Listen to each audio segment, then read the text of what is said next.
You should buy my book then. There we go. I already did. Only $10. I took a trip to San Francisco this year, and I wanted a lot more out of it than I got, but I still got some of it. So I went to like what's the City Light bookstore.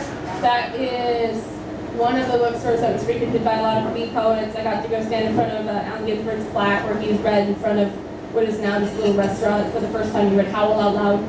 And I really like that poem. I like Allen Ginsberg. I don't care what people say. He's a wonderful naked homosexual hippie.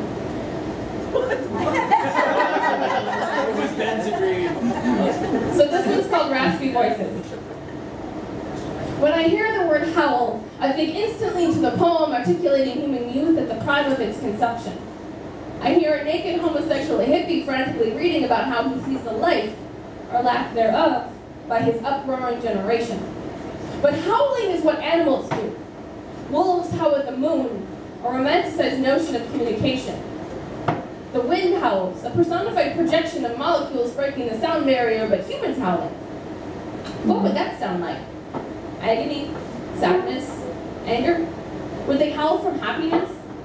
I doubt it. Anthropomorphic representations of howling never have a happy tone. Wait, no, I think I get it. We howl to be heard, but it's a subtle noise. One of written word we hope collectivizes into a movement. One of ocular expression we hope stops dousing its own fires. One of chemically induced anxiety we hope bubbles up over into dropping out. One of silent protest we hope rises up against a molded life. See, howling isn't so much an action as it is a reaction to our smothering mother culture attempting to suffocate her children into submission. You can only howl for help so much before you have to medicate your throat. And when the pharmaceutical drip ends, you leave life hanging.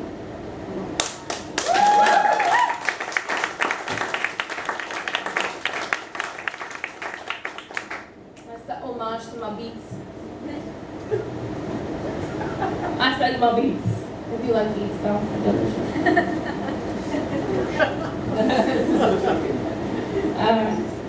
This one's called Filtered Anger.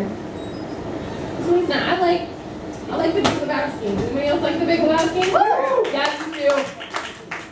This is kind of that. I want to write an angry poem, but I'm tight. Afraid to exhale, my spirit floating away with my breath, body collapsing into vulnerability with the ghosts of mistakes digging my grave. But we just can't have that now, can we? I want to write an angry poem. One that spits fire and paints the walls red, where I metaphorically check off my shit list and poetically stomp on the cities. But that's not polite, so I'll hold it all in.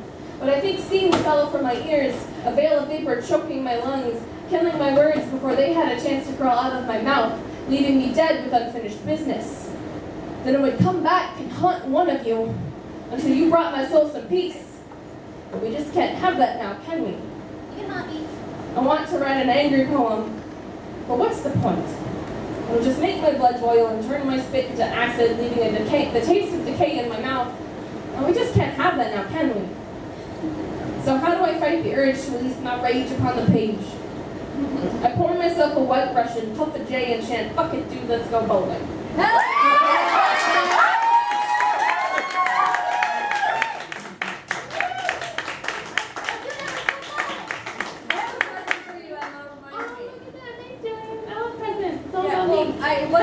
I didn't know I did until you read that poem. And now Oh, sweet, now I get my present.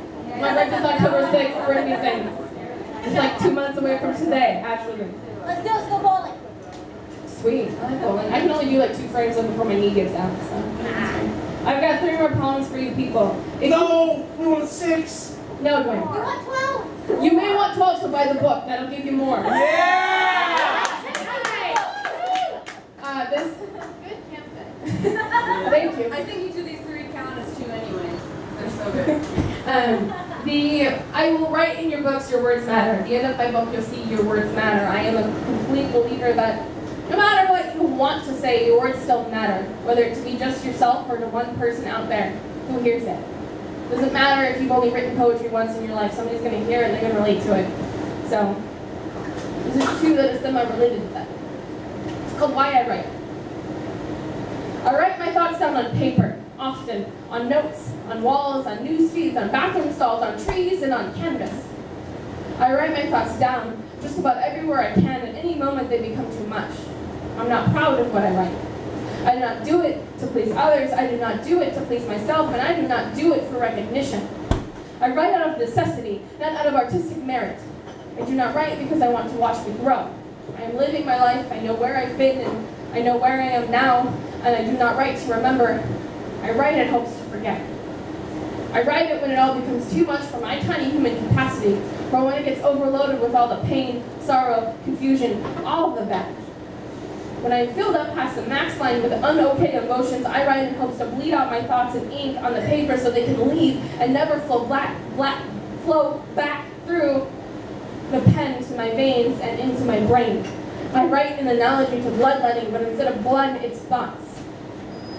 I do not write because I love it. I do not write to remember. I write only because I want to forget. Woo! Yeah!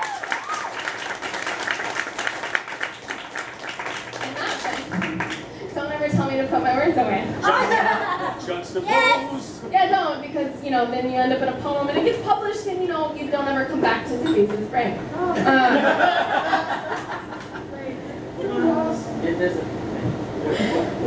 Don't ever tell me to put my words away.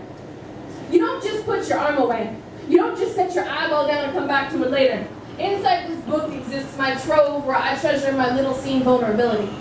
Every time I open this book, I remember the stitches sewn on an old deep wound I never leave closed long enough to heal, leaving my flesh exposed to all emotional elements as it bleeds out the words that burned under my skin, that I let slip onto paper so I didn't burst in a flame, that I then drink to finally drip off my tongue.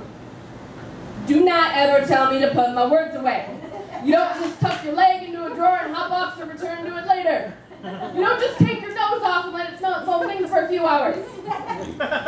I read through this book to remind myself who I am, because my nerves desensitize to pain, so instead of growing old, I grow numb, still forgetting where I've been and what I've felt.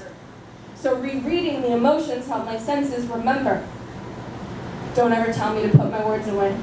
You don't just rip your heart up and zip it into your purse waiting to need it. You don't just pull out your brain and still function as a human being. I studied neuroscience. It's not going to happen. I clutch this book because if I drop it, sit it down on a Java-steamed table in some obscure cafe or leave it tucked away, someone could step on my soul, stomp it further into the dirt with their boots. Someone could steal my heart and use it to my disadvantage. The blood from my wounds would never bleed on others, leaving them lonely and unrelated. So don't you dare ever tell me to put my words away. Next time, I'll tell you to put your soul away. Woo!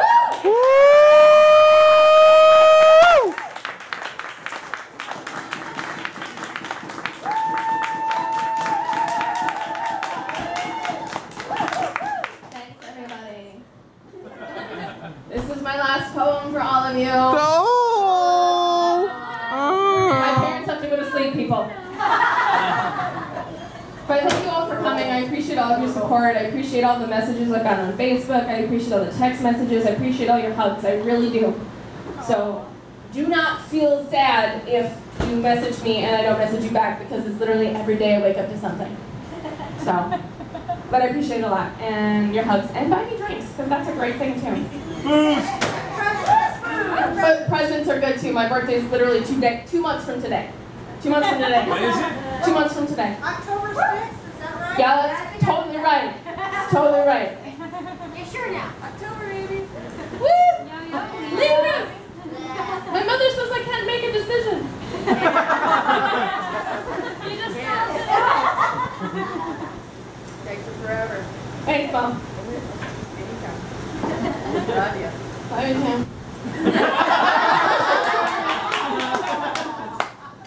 This one's called Unconventional. If you guys ever live those lives, where everything happens and people think it's weird, and you're like, no, this is just what my life is, and then based on the normal distribution, you live a weird life. What's normal? Right. I grew up that way. Nothing that I lived was ever normal, though. I thought it was. When I talk to other people, they're like, that's weird. I'm like, well, you're weird. So this is an homage to everybody who lives a weird life.